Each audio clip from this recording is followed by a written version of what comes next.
Hello guys, welcome back to my channel the story book. तो मैं रितिका आज शनिवार व्रत कथा सुनाने वाली हूँ। तो चलिए शुरू करते हैं शनिवार की व्रत कथा। एक बार सूर्य, चंद्रमा, मंगल, बुध, बृहस्पति, शुक्र, शनि, राहु और केतु ग्रहों में इस बात पर झगड़ा होने लगा कि हम में सबसे बड़ा कौन है। सभी अपने आप को बड़ा समझते थे। उन सब लोगों का झगड़ा काफी बढ़ गया और वे किसी फैसले पर न पहुंच सके। तो देवराज इंद्र के पास गए और उनसे निवेदन किया, हे देवराज, आप सब देवताओं के राजा हैं, इसलिए आप हमारा न्याय करके बताइए कि हम 9 ग्रहों में से सबसे बड़ा ग्रह कौन है। ग्रहों की बात सुनकर देवराज इंद्र बुरी तरह से घबरा गए और बोले, मुझमें इतनी सामर्थ्य नहीं है जो मैं किसी को बड़ा या छोटा बता सकूं।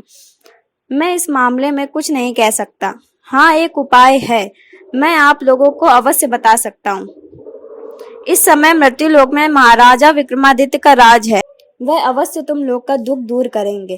देवराज इंद्र की यह बात सुनकर सभी ग्रह राजा विक्रमादित्य के पास गए और उन्हें सारा किस्सा सुनाया। ग्रहों की बात सुनकर महाराजा विक्रमादित्य सोचने लगे कि किसे बड़ा और किसको छोटा बताऊं।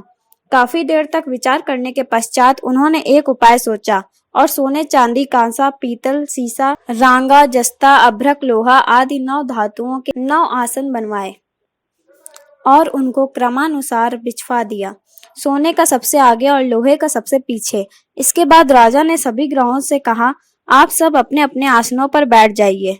जिसका आसन सबसे आगे है उसको सबसे बड़ा और जिसका आसन सबसे पीछे है उसको सबसे छोटा समझिए।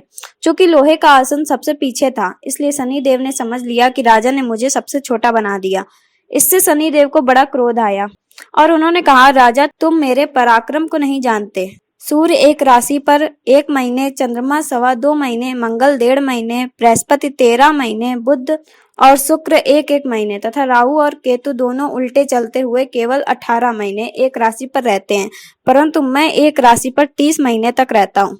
बड़े बड़े देवताओं को भी मैंने भारी दुख दिया है। हे राजन, मेरी बात तनिक ध्यान पूर्वक सुनो। जब भगवान श्री रामचंद्र पर 7.5 आई तो उनको वनवास हो गया, और जब रावण पर आई तो भगवान श्री रामचंद्र और श्री लक्ष्मण जी ने सेना लेकर लंका पर चढ़ाई कर दी और रावण के सारे कुल का नाश कर दिया। इसलिए राजा, तुम भी जरा सावधान रहना। शनि देव की बात सुनकर विक्रमादित्य बोले, जो कुछ मेरे भाग्य में लिखा होगा वह देखा जाएगा। इसके पश्चात अन्य ग्रह तो बड़ी प्रसन्नता के साथ और शनि देव बड़े क्रोध में भरकर महाराजा विक्रमादित्य के दरबार से उठकर अपने अपने स्थान को रवाना हो गए। कुछ समय के पश्चात जब महाराजा विक्रमादित्य पर 7.5 की दशा आई तो शनिदेव घोड़ों के सौदागर का रूप धारण करके उन्हें अनेक प्रकार के सुंदर घोड़ों के साथ महाराजा विक्रमादित्य की राजधानी में पहुंचे। जब महाराजा विक्रमादित्य ने यह सुना कि मेरे नगर में घोड़ों का एक बहुत बड़ा सौदागर आया है, तो उन्होंने अश्वपाल को अपने लिए अच्छे अच्छे घोड़े खरीदने का आदेश दिया। अश्वपाल ऐसी अच्छी नस्ल के घोड़े देखकर और उनका मूल्य सुनकर चकित रह गया। उसने इसके संबंध में राजा को सूचित किया। राजा ने सौदागर के पास जाकर उन घोड़ों को देखा और उनमें से एक घोड़ा पसंद किया और सवारी के लिए उस पर चढ़े। बस राजा के उस पर चढ़ने की ही देर थी कि वह हवा हो गया और एक जंगल में राजा को गिराकर अदृश्य हो गया। अब राजा जंगल में अकेले मारे मारे फिरने लगे। भूख और प्यास ने भी उन्हें बेहद सताया। इतने में कहीं से एक ग्वाला आ निकला। उसने राजा को पानी पिलाया। पानी पीने के बाद राजा ने ग्वाले के समीप के नगर का मार्ग पूछा। ग्वाले ने राजा को सीधा रास्ता बता दिया। राजा की उंगली में जो अंगूठी थी वह निकालकर उन्होंने ग्वाले को दी और स्वयं ग्वाले के बताए हुए मार्ग पर चलते हुए शहर में आ पहुंचे और सेठ की दुकान पर बैठ गए। सेठ ने जब उनका नाम व पता पूछा तो राजा ने कहा, मेरा नाम बीका है और मैं उज्जैन का रहने वाला हूँ। सेठ ने कुलीन मनुष्य समझकर जल आदि पिलाया।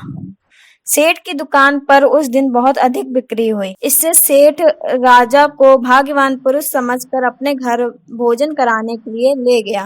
भोजन के पश्चात आवश्यकता पड़ने पर जब सेठ को हार कहीं पर भी न मिला तो उसने यही निश्चय किया कि हो न हो हार अवश्य ही बीका ने चुराया है।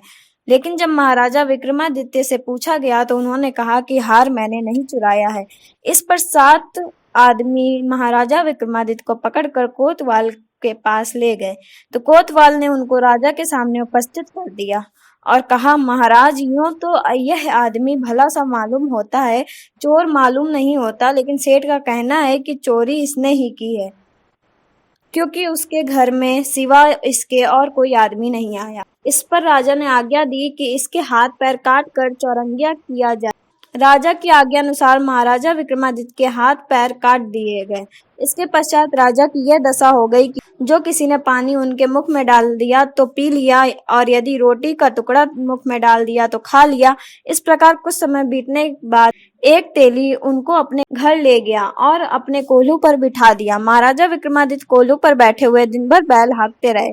जब राजा की दशा समाप्त हो गई और एक रात को जब वर्षा के समय वह मल्हार गा रहे थे तो उनका गाना सुनकर उस नगर के राजकुमारी ने उन पर मोहित हो गई और उसने अपनी दासी को इस बात का पता लगाने के लिए भेजा कि देखो इस समय कौन मल्हार गा रहा है।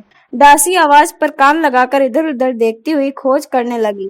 तेली के घर में उसने देखा कि चौरंगिया मल्हार राग गा रहा है। दासी ने वापस आकर महल में राजकुमारी को सब वृत्तांत सुना दिया।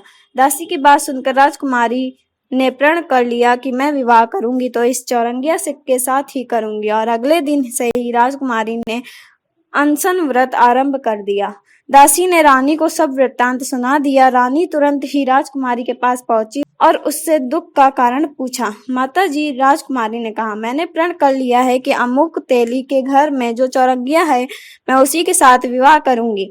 बेटी, रानी ने कहा, क्या तुम पागल हो गई हो? तुम्हारा विवाह तो किसी देश के बहुत बड़े राजा के साथ किया जाएगा। माता जी, मैं अपना प्रण कभी नहीं तोड़ूंगी। रानी ने चिंतित होकर यह बात राजा को बतलाई। राजा ने भी आकर राजकुमारी से को समझाया। उसने पूछा, पुत्री, मैं अभी देश देशांतर में अपने दूत को भेजकर सुयोग्य, गुणवान तथा रूपवान राजकुमार के साथ तुम्हारा विवाह करूंगा। जो तुमने सोचा है वह तुम जैसी राजकुमारी को शोभा नहीं देता। पिता श्री, राजकुमारी ने कहा, यदि इस संदर्भ में आप कुछ कहेंगे तो मैं अपने प्राण त्याग दूंगी, परंतु दूसरा वर नहीं करूंगी। इतना सुनकर राजा ने क्रोध में भरकर कहा, यदि तुम्हारे भाग्य में ऐसा ही लिखा है तो फिर मैं इसमें क्या कर सकता हूँ। राजा ने इसी समय तेली को बुलाकर कहा, तुम्हारे घर में जो चौरंगिया है उसके साथ मैं अपनी लड़की का विवाह करना चाहता हूँ। महाराज, तेली ने कहा, यह कैसे हो सकता है? कहाँ आप हमारे राजा और कहाँ मैं एक नीच तेली। भाई, राजा ने कहा, भाग्य के लिखे को कौन मिटा सकता है। तुम अपने घर जाकर विवाह की तैयारी करो। और फिर तेली अपने घर जाकर विवाह की तैयारी करने लगा। फिर राजा ने राजकुमारी का विवाह चौरंगिया महाराज विक्रमादित्य से कर दिया। रात्रि के समय जब महाराज विक्रमादित्य और राजकुमारी मन भावनी महल में सोए तो आधी रात के समय शनिदेव ने महाराज विक्रमादित्य को स्वप्न में दर्शन देकर कहा, राजन, कहो मुझको छोटा बनाकर तुमने कितने दुख उठाए हैं।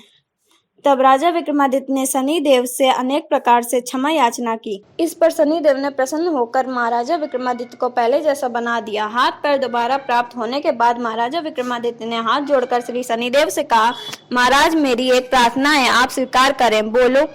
जैसा दुख आपने मुझे दिया वैसे किसी और को ना दीजिएगा।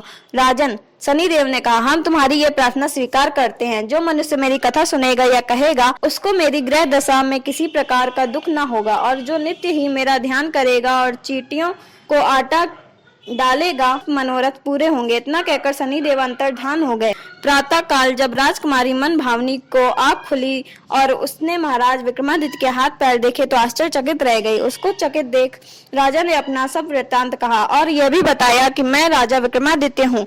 महाराज विक्रमादित्य की बात सुनकर राजकुमारी अत्यंत प्रसन्न हुई।